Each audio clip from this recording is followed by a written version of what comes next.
સમાચાર જોઈએ વિસ્તારથી। શહેરના અઠવા લાઇન્સ વિસ્તારમાં પોલીસ કમિશનરનું હેડક્વાર્ટર આવ્યું છે, જેની અંદર કમાન્ડ એન્ડ કંટ્રોલ રૂમ છે। સુરત પોલીસ પોતાના આ કમાન્ડ એન્ડ કંટ્રોલ રૂમમાંથી શહેરના ચારેય દિશામાં લગભગ 30 કિલોમીટરની તમામ રેન્જમાં આયોજિત ગરબા આયોજનમાં સીસીટીવીના માધ્યમથી નજર રાખી રહી છે। સુરતના મધ્યમાં પોલીસ કમિશનર કચેરી છે અને આ કચેરીની અંદર કમાન્ડ એન્ડ કંટ્રોલ રૂમ છે। અહીં બેસીને હંમેશા પોલીસ ટ્રાફિક વ્યવસ્થા અને સુરક્ષા વ્યવસ્થા માટે સીસીટીવીમાં 24 કલાક નજર રાખી રહી છે।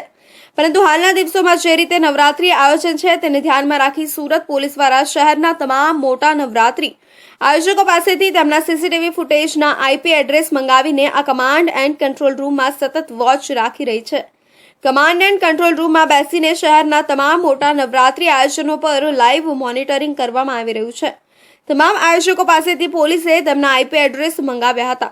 તેને એક્સેસ કરીને આ કમાન્ડ એન્ડ કંટ્રોલ રૂમમાં ખેલૈયાઓની અવરજવર અને વ્યવસ્થા ઉપર ચાંપતી નજર રાખવામાં આવી રહી છે। આ સાથે એઆઈની પણ મદદ લેવામાં આવી રહી છે। આયોજનમાં કેટલા લોકો એકત્ર થયા છે અને શું વ્યવસ્થા છે તેની ઉપર પોલીસ દ્વારા ચાંપતી નજર રાખવામાં આવી રહી છે।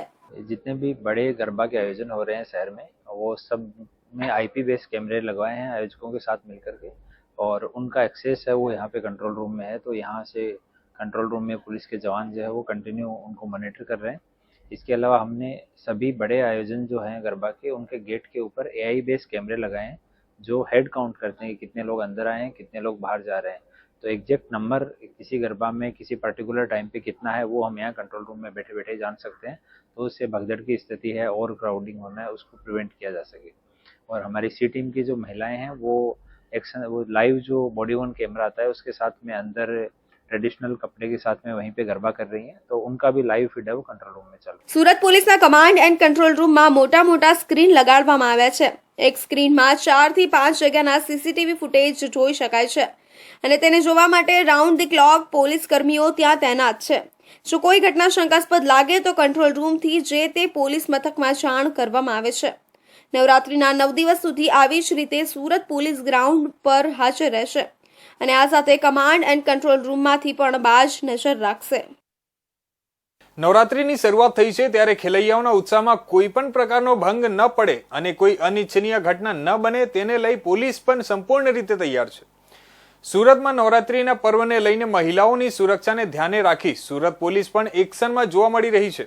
સુરતના જુદા જુદા વિસ્તારમાં પોલીસ ટીમ રસ્તા આવી એક્શન કામગીરી કરી રહી છે। દારૂના કે અન્ય કોઈ કેફે પદાર્થના નશામાં આવારા તત્વો દ્વારા તૈયાર થઈ નીકળેલી महिलाओं के युवतीओनी छेड़ती न थाय तेनी पर खास ध्यान राखवामां आवी रह्युं छे। નવરાત્રી આવે એટલે ખેલૈયાઓમાં અનેરો ઉત્સાહ જોવા મળે છે। તૈયાર થઈને મોટા મોટા આયોજનોમાં યુવતીઓ અને મહિલાઓ ગરબે ઘૂમવા જતી હોય છે।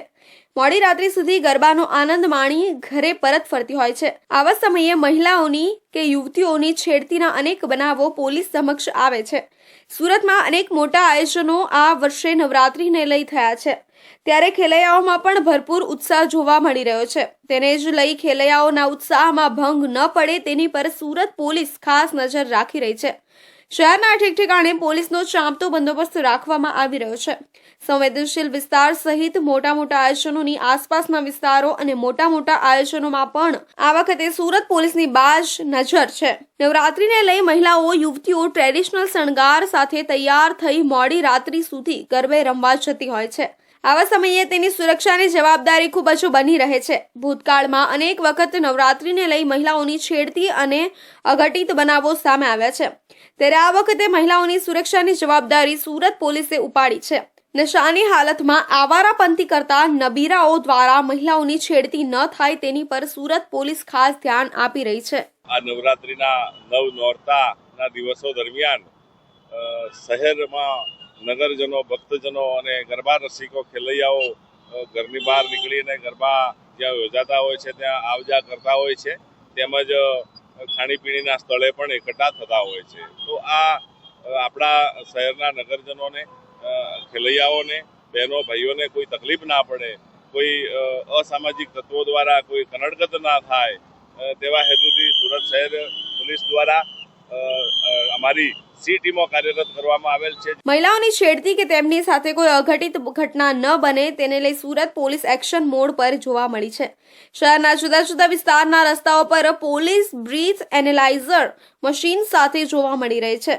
મોટાભાગે મહિલાઓની છેડતી દારૂના કે અન્ય કેફી પદાર્થના નશામાં ફરતા આવારા તત્વો કરતા હોય છે. ત્યારે આ વખતે પોલીસ દ્વારા સુરતના જુદા જુદા વિસ્તારોમાં રસ્તા ઉપર બ્રીથ એનાલાઇઝર મશીન દ્વારા લોકોનું ચેકિંગ કરાઈ રહ્યું છે. નશાની હાલતમાં કોઈ પણ વ્યક્તિ ખુલ્લામાં ફરતો ન દેખાય તેની પર પોલીસ ખાસ કામ કરી રહી છે. પોલીસ બ્રીથ એનાલાઇઝર મશીન દ્વારા રસ્તા પરથી પસાર થતા વાહન ચાલકોને ચેકિંગ કરી તેમાં જો કોઈ દારૂના કે અન્ય કેફી પદાર્થના નશામાં પકડાય તો તેમને તાત્કાલિક ડિટેઇન કરવાની કાર્યવાહી કરાઈ રહી છે. ન માત્ર રસ્તાઓ પર પરંતુ શહેરના મોટા નવરાત્રી આયોજનોમાં પણ દારૂ કે અન્ય કેફી પદાર્થના નશામાં કોઈ પણ વ્યક્તિ પ્રવેશ ન કરે તેની પર પણ પોલીસ વિશેષ ધ્યાન આપી રહી છે. સુરતમાં નવરાત્રીનું ખૂબ મોટા પાયે આયોજન કરવામાં આવી રહ્યું છે. રાજકોટ ટીઆરપી ગેમ ઝોન અગ્નિકાંડ બાદ તમામ વહીવટી વિભાગો ખૂબ જ સતર્ક થઈ ગયા છે, પરંતુ હજુ આયોજકોની ઊંઘ ઉડી ન હોય એવું જણાઈ રહ્યું છે. સુરત શહેરમાં 15 જેટલા કોમર્શિયલ આયોજન થઈ રહ્યા છે, જે પૈકી અત્યાર સુધી એક પણ આયોજકો દ્વારા પોલીસની મંજૂરી લેવામાં આવી નથી, કારણ કે તેમના દ્વારા ડોક્યુમેન્ટ સબમિટ કરવામાં આવ્યા નથી. સુરત શહેરમાં કુલ 16 જેટલા આયોજન કરવામાં આવ્યા છે, જેમાં મોટા ડોમ તેમજ ખુલ્લા પાર્ટી પ્લોટનો પણ સમાવેશ કરવામાં આવ્યો છે.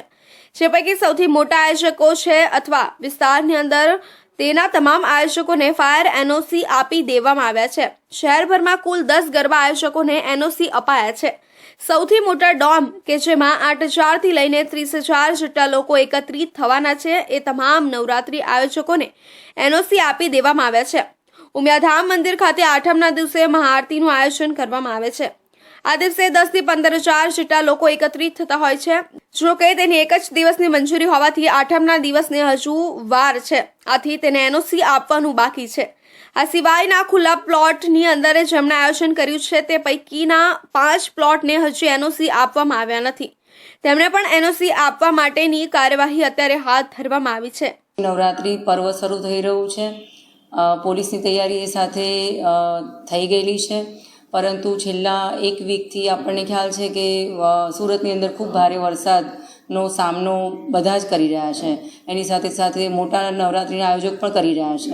એટલે જ્યાં સુધી એમના સ્ટ્રક્ચર રેડી ના થાય ત્યાં સુધી એમની સ્ટ્રક્ચર સ્ટેબિલિટી સર્ટિફિકેટ, એમના ઇલેક્ટ્રિફિકેશનના કન્સર્ન ડોક્યુમેન્ટ્સ અને ફાયર એનઓસી, એની સાથે સાથે એમની પાર્કિંગની સુવિધાઓ તૈયાર થાય, એમના એન્ટ્રી એક્ઝિટ રેડી હોય અને પોલીસ ક્લિયરન્સ જેમ જેમ અહીંયા સબમિટ થશે એ પ્રમાણે સાંજ સુધીમાં ક્લિયર થશે કે કોને પરમિશન મળશે, કોને નહીં મળે. છેલ્લા એક અઠવાડિયાથી સુરતની અંદર ભારે વરસાદનો સામનો બધા જ કરી રહ્યા છે. સાથે સાથે મોટા નવરાત્રીના આયોજકો પણ સામનો કરી રહ્યા છે. જ્યાં સુધી તેના સ્ટ્રક્ચર તૈયાર ન થાય ત્યાં સુધી તેનો સ્ટ્રક્ચર સ્ટેબિલિટી સર્ટિફિકેટ, ઇલેક્ટ્રિફિકેશનના કન્સર્ન ડોક્યુમેન્ટ અને ફાયર એનઓસી પાર્કિંગની સુવિધાઓ તૈયાર થાય પછી પોલીસ ક્લિયરન્સ આપવામાં આવશે. સાંજ સુધીમાં કોને પરમિશન મળશે અને કોને નહીં મળે તે ચિત્ર સ્પષ્ટ થઈ જશે. અત્યાર સુધીમાં કોમર્શિયલ નવરાત્રીના એક પણ આયોજનને મંજૂરી આપી નથી. આવા 15 આયોજકો છે. વધુમાં જણાવ્યું હતું કે એવા આયોજકો છે કે તેના ગ્રાઉન્ડમાં પાણી હજુ સુકાયા નથી અથવા પાર્કિંગની ફેસિલિટી તૈયાર કરી શક્યા નથી. એટલે તેણે જાતે એવું ડિક્લેર કર્યું છે કે અમે આજથી નહીં 2 દિવસ પછી નવરાત્રીનું આયોજન શરૂ કરીશું. એટલે તેમની પણ પૂર્વ તૈયારી અને માનસિક તૈયારીઓ છે. આયોજકો સાથે ઓલરેડી 2 વખત મીટિંગ થઈ શકી છે. પોલીસ કમિશનરે તેમને રૂલ્સ બહુ સારી રીતે સમજાવ્યા છે. એ રૂલ્સ પ્રમાણે ડોક્યુમેન્ટ નહીં હોય તો કોઈ પણ ગરબાનું આયોજન નહીં કરી શકે. સાંજ સુધીમાં પરમિશન નહીં મેળવે તો ગરબા આયોજકોએ નવરાત્રીનું આયોજન કરવાનું રહેશે નહીં. સુરત શહેરમાં નવરાત્રીનું આયોજન ખૂબ જ મોટે પાયે થતું હોય છે, જેમાં લાખોની સંખ્યામાં અલગ અલગ જગ્યાએ જઈને નવલી નવરાત્રીની ઉજવણી કરતા હોય છે. સુરત શહેરમાં કુલ 15 જેટલા કોમર્શિયલ આયોજન કરવામાં આવ્યા છે. આયોજકો દ્વારા હજી સુધી જે અલગ અલગ એનઓસી લેવાના હોય છે એ લેવાયા નથી અને એ તમામ એનઓસીને પોલીસ વિભાગમાં સુપ્રત કરવામાં આવતા હોય છે અને ત્યારબાદ અંતિમ મંજૂરી આપવામાં આવતી હોય છે. પરંતુ આશ્ચર્યની વાત એ છે કે અત્યાર સુધીમાં આયોજકો દ્વારા કોઈ પણ પ્રકારની ડોક્યુમેન્ટેશનની કામગીરી પૂર્ણ કરવામાં આવી નથી અને નવરાત્રી શરૂ થઈ ગઈ છે ત્યારે અનેક પ્રશ્નો ઊભા થઈ રહ્યા છે. નવરાત્રીને લઈને ખેલૈયાઓમાં ખૂબ જ ઉત્સાહનો માહોલ જોવા મળી રહ્યો છે, ત્યારે આ નવરાત્રી પર્વમાં રાત્રિ દરમિયાન કોઈ અનિચ્છનીય ઘટના ન બને તે માટે સુરત સિવિલ હોસ્પિટલનું તંત્ર સજ્જ થઈ ગયું છે. સિવિલ હોસ્પિટલના ઇમરજન્સી વિભાગમાં રાત્રે ટીમ તૈનાત રહેશે. આગ, રોડ અકસ્માત કે ગરબા રમતી વખતે ઢળી પડતા ખેલૈયાઓ માટે સારવારની વિશેષ વ્યવસ્થા કરવામાં આવી છે.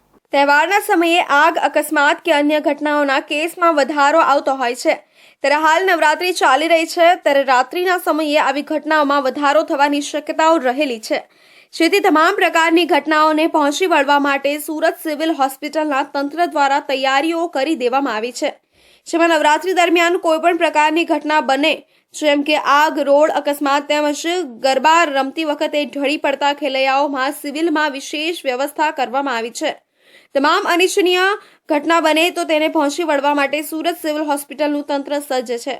સુરત સિવિલ હોસ્પિટલમાં આમ તો 24/7 બધી જ જાતની ઇમરજન્સીઓને મેનેજ કરવા માટે સંપૂર્ણ સુવિધાઓ છે, અને એમાં ખાસ કરીને વિશેષ કરીને અત્યારે જે નવરાત્રિનું પર્વ આજથી ચાલુ થયું છે એના માટે પણ નવરાત્રિને લાગતા વળગતા જેટલે પણ કોઈ પણ જાતની ઇમરજન્સી હોય 24/7 અહીંયા બધી જ સુવિધાઓ ઉપલબ્ધ છે.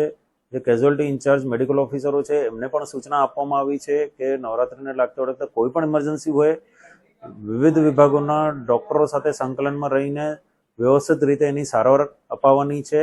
આ અંગે ડોક્ટર લક્ષ્મણ ટહિલિયા, નવી સિવિલ હોસ્પિટલ સિનિયર મેડિકલ ઓફિસરે જણાવ્યું હતું કે હાલ નવરાત્રીનો પર્વ ચાલી રહ્યો છે, ત્યારે તમામ મેડિકલ ઓફિસરો અને જે તે વિભાગના HODઓને ખડે પગે રહેવા માટે સૂચનાઓ આપી દેવામાં આવી છે.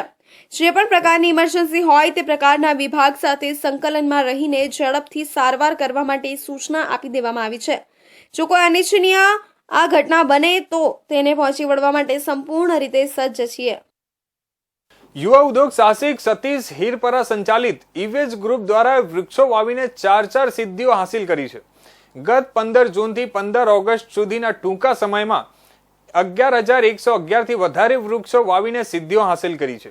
2 મહિનામાં 11,111 થી વધારે વૃક્ષો વાવીને golden book world record, India book world record સર્જાયો છે. તે ઉપરાંત Asia book of world record, universal amazing world record એ રેકોર્ડ બુકમાં નામ ઉમેર્યું છે, જેથી સુરતનું અને ગુજરાતનું નામ રોશન થયું છે. ચોમાસામાં ઠેર ઠેર વૃક્ષારોપણના તાઇફાઓ થતા હોય છે, ત્યારે આ ચીલાચાલુ દેખાડાથી બહાર આવીને સુરતના યુવાને પોતાની ટીમ સાથે મળીને વૃક્ષારોપણ જ નહીં પરંતુ તેની માવજતનું બીડું ઝડપ્યું હતું.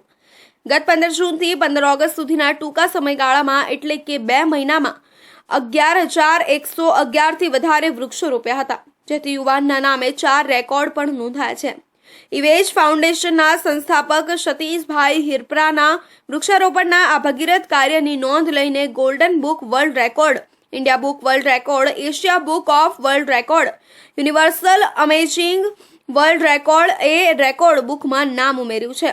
સતીશ હિરપરાએ કહ્યું કે કોરોના કાળ દરમિયાન ઓક્સિજન બાબતે વિશ્વભરમાં વૃક્ષોના વાવેતર અને જતન માટેની બાબત સૌથી આગળ ઉભરીને આવી હતી, ત્યારે અમે પર્યાવરણ માટે કંઈક કરવા માંગતા હતા, જેમાં અશ્વિનભાઈ સુદાણીના માર્ગદર્શન હેઠળ આ પ્રવૃત્તિ કરવામાં આવી છે. આજે મને બહુ હર્ષ લાગણી અનુભવું છું કે મારી કંપની દ્વારા અને મારી ટીમ દ્વારા આજે 4 એવોર્ડ મને પ્રાપ્ત થયા છે. 11,111 થી વધુ વૃક્ષારોપણ કરી સુરત શહેરને ગ્રીનરી શહેર બનાવવામાં અમે સફળ થયા. એ બદલ ગોલ્ડન ગિરીસ book of record, India book of record, universal amazing of record દ્વારા અમને 4 એવોર્ડ પ્રાપ્ત થયા છે. વૃક્ષારોપણ કર્યા એનો એક મેં આર્ટિકલ જે વાંચ્યો હતો, એ આર્ટિકલમાં એવું હતું કે આવનારા ભવિષ્યમાં બાળકોને ધન દોલતનો વારસો આપતા હોય છે આજની પેઢીઓ, પણ એક એવી લાઈન પણ હતી કે આવનારા પેઢીઓને કંઈક ને કંઈક સારું આપવું હોય તો પૈસા કરતાં વૃક્ષારોપણ હશે. ઓક્સિજનની સૌથી વધુ જરૂરિયાત આવનારા સમયમાં પડવાની છે, તો અમને એ હેતુથી પર્યાવરણ ગ્રીનરી માટે વૃક્ષારોપણનો વિચાર આવ્યો. વેલેન્સા અને નવા આઉટર રિંગ રોડ વિસ્તારમાં વૃક્ષો વાવવામાં આવ્યા છે, જેમાં પાલિકા દ્વારા વૃક્ષો આપવામાં આવ્યા છે. સાથે જ ઓક્સિજન આપતા વૃક્ષોનું નર્સરીમાંથી ખરીદી કરીને રોપણ કરવામાં આવ્યું છે. આ વૃક્ષોના જતન માટે 150 જેટલા યુવાનોની ટીમ પણ કામે લાગી હતી, જે દર અઠવાડિયે મોનિટરિંગ પણ કરતી હતી. વૃક્ષોને પાણી આપવાની વધુ વરસાદ હોવાથી જરૂર નહોતી જણાય, તેમ છતાં તમામ તકેદારી રાખવામાં આવી. પાંડેસરા વિસ્તારમાંથી 3 વર્ષીય બાળકી ગુમ થઈ ગઈ હતી. બાળકીની માતા દુકાને સામાન લેવા ગઈ હતી. આ દરમિયાન બાળકી ઘરેથી ગુમ થઈ ગઈ હતી. બાળકીની શોધખોળ બાદ પણ બાળકી મળી ન આવતા પોલીસને જાણ કરાઈ હતી. પોલીસે 100 લોકોની ટીમ બનાવી બાળકીને શોધવા કામે લાગી હતી. આ દરમિયાન એક દુકાનદારને આ બાળકી મળી આવતા તેને પોલીસને જાણ કરી હતી અને પોલીસે બાળકીનું મિલન પરિવાર સાથે કરાવ્યું હતું. પાંડેસરા વિસ્તારમાંથી 3 વર્ષીય બાળકી સવારે ગુમ થઈ ગઈ હતી. સવારે 10:30 વાગ્યાની આસપાસ તેના ઘરે લાઇટ ચાલી ગઈ હતી. દરમિયાન બાળકી અને તેનો 5 વર્ષનો ભાઈ ઘરે હતા ત્યારે તેની માતા મોબાઈલ આપીને દુકાને સામાન લેવા ગઈ હતી. આ દરમિયાન બંને ભાઈ બહેન ઘરે એકલા હતા ત્યારે 3 વર્ષીય બાળકી પહેલા માળે રૂમમાંથી નીચે ઉતરીને ત્યાંથી જતી રહી હતી તેવું આ મામલે ડીસીપી વિજયસિંહ ગુર્જરે જણાવ્યું હતું. સાથે તેઓએ જણાવ્યું હતું કે બાળકી ગુમ થયા બાદ બાળકી અને આસપાસના લોકોએ બાળકીની શોધખોળ કરી હતી. ત્યારબાદ બપોરે 12:30 વાગ્યાની આસપાસ પાંડેસરા પોલીસને જાણ કરી હતી. પોલીસની 100 જેટલા લોકોની ટીમ બનાવીને તપાસ હાથ ધરી હતી, જેમાં સીસીટીવી ચેક કરવામાં આવ્યા હતા. આ ઉપરાંત તે વિસ્તારના વોટ્સએપ ગ્રુપમાં બાળકીનો ફોટો મોકલવામાં આવ્યો હતો. આ સાથે ઇન્ડસ્ટ્રીયલ વિસ્તારમાં રિક્ષામાં માઇક રાખીને પોલીસ કર્મીને બેસાડીને એનાઉન્સમેન્ટ કરી રહી હતી. ત્યારે અભિષેક દુબે નામના દુકાનદારે આ સાંભળ્યું હતું અને તેણે આ બાળકીને જોઈ હતી અને તેઓએ બાળકીને દુકાને બેસાડીને પોલીસને જાણ કરી હતી. 3 साल की बच्ची जो है वो फर्स्ट फ्लोर पे ये एक रूम के घर में रहते हैं, तो वहाँ से नीचे उतर के और वहाँ से निकल गई और सिर्फ बच्ची अंडरवियर पहने हुई थी.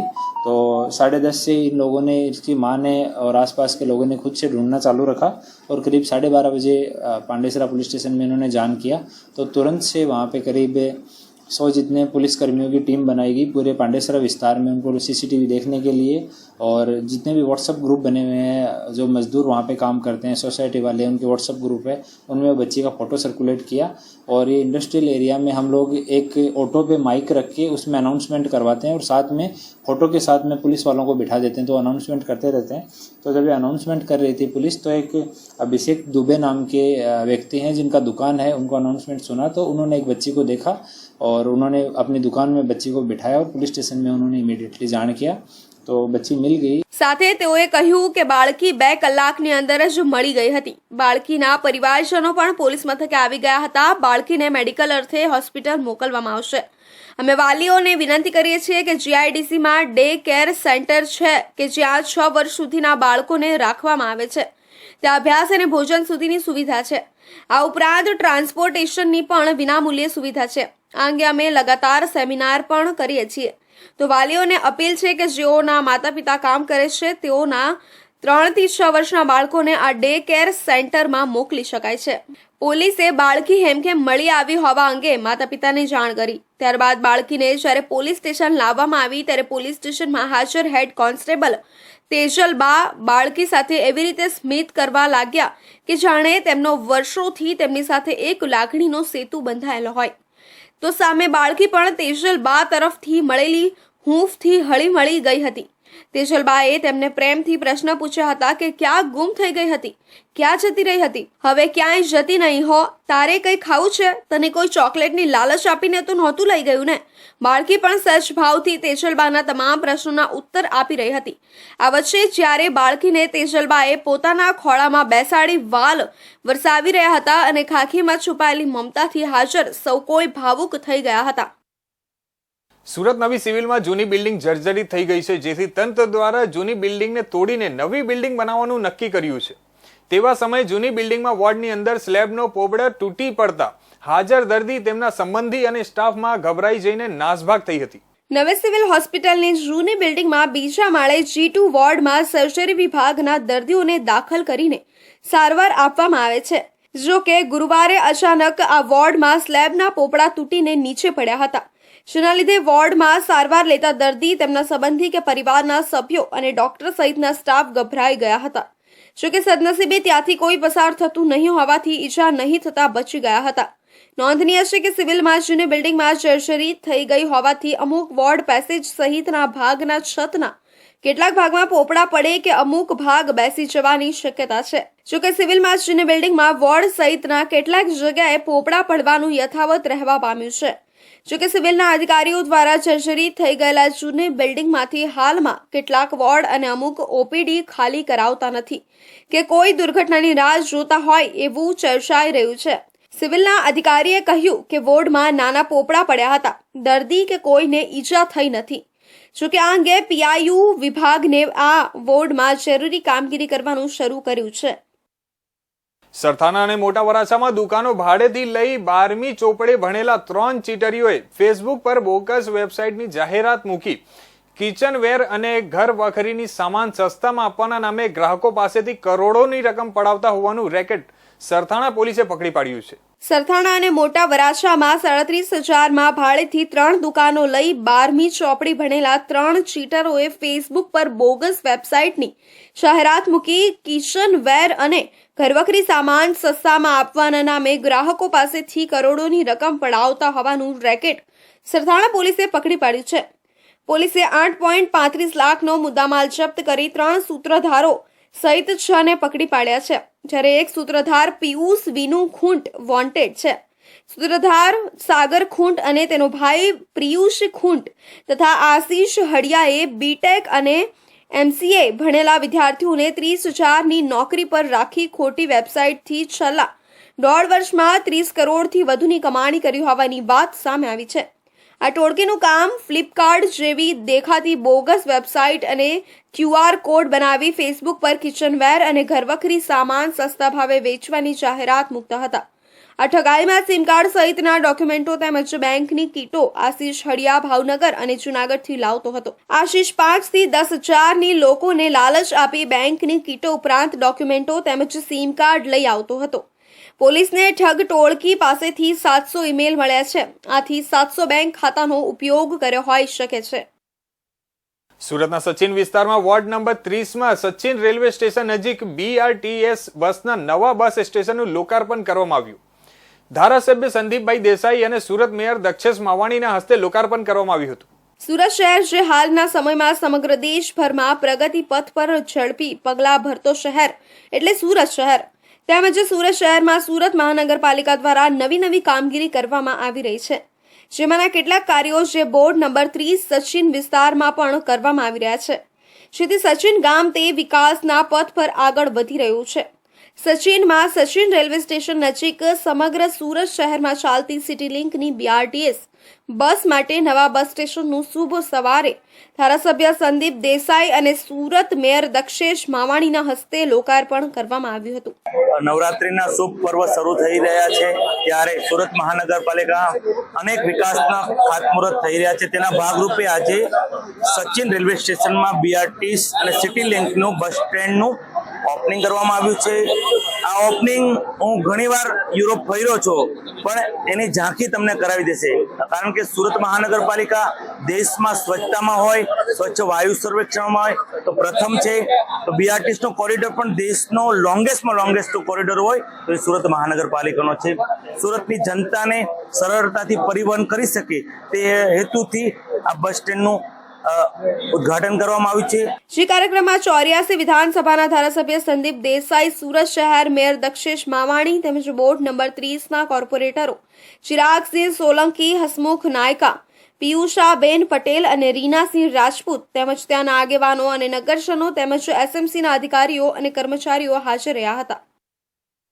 સુરતના સીમાડા વિસ્તારમાં 8 દિવસ પહેલા ગેરકાયદે પતરાના શેડમાં આગ લાગતા 9 લોકો દાઝી ગયા હતા અને એકનું મોત થયું હતું. આ દુર્ઘટનામાં ગંભીર રીતે ઈજાગ્રસ્ત થયેલા 8 પૈકી વધુ એક સારવાર દરમિયાન મોત નીપજ્યું છે. આ યુવકના મોતના પગલે પરિવારજનો દ્વારા આક્ષેપો કરવામાં આવ્યા છે. યુવકના મોત બાદ પોલીસે પણ તેમના પર દબાણ કર્યું હોવાનો આક્ષેપ પણ પરિવારજનોએ કર્યો છે. આ સાથે જ ન્યાય ન મળે ત્યાં સુધી પરિવારે મૃતદેહ સ્વીકારવાનો ઇનકાર કરી દીધો છે. સુરતના સીમાડાના વાલમનગરમાં રહેણાંક મકાનમાં 3જા માળે ગેરકાયદે પતરાના શેડમાં હોટફિક્સ ખાતા સાડી પર સ્ટોન લગાવવાના યુનિટમાં ગત 26 સપ્ટેમ્બર સવારે કેમિકલ મિક્સ કરતા ગ્રાઇન્ડર છટક્યું હતું, જે વાયર પર પડતા શોર્ટ સર્કિટ થતા થર્મોકોલમાં આગ લાગી હતી. આ આગમાં માલિક જયેશ વસોયા સહિત 9 લોકો દાઝી ગયા હતા, જ્યારે ડેડિયાપાડાના સજનવાવ ગામનો પરેશ વસાવા જીવતો ભૂંજાઈ ગયો હતો. કેમિકલના ગેરકાયદે ઉપયોગ અને સેફટીના સાધનો ન હોવાથી માલિક સાથે સરથાણામાં ગુનો નોંધાયો હતો. આ દરમિયાન 3 ઓક્ટોબર હોસ્પિટલમાં સારવાર લઈ રહેલા 9માંથી 20 વર્ષીય અખિલેશ યાદવનું મોત નીપજ્યું હતું. મળતી માહિતી પ્રમાણે અખિલેશ યાદવ મૂળ બિહારનો છે અને સીમાડા નાકા વાલમનગરમાં આવેલા મકાનમાં બીજા માળે રહેતો હતો અને ત્રીજા માળે પતરાના શેડમાં કામ કરતો હતો. આમ અખિલેશ 2 મહિનાથી જ અહીં કામ પર લાગ્યો હતો. દરમિયાન 26 સપ્ટેમ્બરના રોજ આગની ઘટના બનતા તે ગંભીર રીતે ઇજાગ્રસ્ત થયો હતો. અખિલેશ 35% જેટલું શરીર દાઝી ગયું હતું. ઇમરજન્સીમાં સારવાર બાદ તેને સ્મીમેર હોસ્પિટલના બર્ન વિભાગમાં સારવાર આપવામાં આવી રહી હતી. એ દરમિયાન તેનું મોત નીપજ્યું હતું. काम कर रहा था बंदा लोग सब 11 बंदा था. 11 में से 2 को मौत हुआ. 26 तारीख को 10 कुछ मिनट में मौत हुआ है ये लोग का. तो ये बंदा था 3 तला मकान पर. 3 तला पर मकान था. केमिकल में मशीन चालू किया, उसमें से लुक्का बिगा 3 दा. तो वो मेरा भाई लोग बोला से बंद कर दो, मशीन बंद कर दो. तो मालिक बोला से मैं मालिक हूँ कि तुम मालिक हो, मशीन बंद नहीं करना है. तो वायर सर्किट हुआ. वायर सर्किट होने के बाद आग लग गया. मालिक ताला मार कर उसमें काम करवा रहा था बंदा लोग से. और वो दिन वो मार्की है ना, तो उसी में भी था, मालिक भी उसी में था. तो मालिक उसी में था तो आग लग गया उसमें. आग लगने के बाद वो मालिक वो भी घायल हो गया. પરિવારજનોએ જણાવ્યું હતું કે અખિલેશના શેઠ બહાર તાળું મારીને કામ કરાવતા હતા ત્યારે આ ઘટના બની હતી. જ્યારે શેઠને મશીન બહાર કાઢી લેવા માટે કહેવામાં આવ્યું હતું, જે ન કાઢતા ત્યારબાદ શોર્ટ સર્કિટ થઈ હતી અને આગ લાગી હતી. શેઠને ખાનગી હોસ્પિટલમાં સારવાર આપવામાં આવી રહી છે. જ્યારે અમને બધાને સ્મીમેર હોસ્પિટલમાં દાખલ કરી દેવામાં આવ્યા હતા. પરેશનું તો પહેલા જ મોત થયું હતું. હવે અખિલેશનું પણ મોત થયું છે, જ્યારે અન્ય એક હજુ સારવાર હેઠળ છે. તેમણે વધુમાં જણાવ્યું હતું કે અખિલેશને જ્યારે અહીં દાખલ કરવામાં આવ્યો ત્યારથી તેને સરખી સારવાર આપવામાં આવી નહોતી. આ સાથે જ પરિવારજનોને પણ મળવા દેવામાં આવ્યા નહોતા. મોત થઈ ગયા બાદ પણ મોડી જાણ કરવામાં આવી હતી. મોત થઈ ગયું હોવા છતાં પણ હવે પોલીસે અમને સાથ આપવાને બદલે અમારા પણ દબાણ કરવામાં આવી રહ્યું છે. અમને ન્યાય જોઈએ છે. અમે રોજ કમાઈને ખાવાવાળા છીએ. અમારી પાસે કશું નથી. અમને સહાય મળવી જોઈએ અને ન્યાય અને સહાય નહીં મળે ત્યાં સુધી અમે મૃતદેહ સ્વીકારીશું નહીં. તો આ હતા અત્યાર સુધીના મુખ્ય સમાચારો. નવા સમાચારો માટે જોતા રહો ઇન્ડિયા ન્યૂઝ ગુજરાત.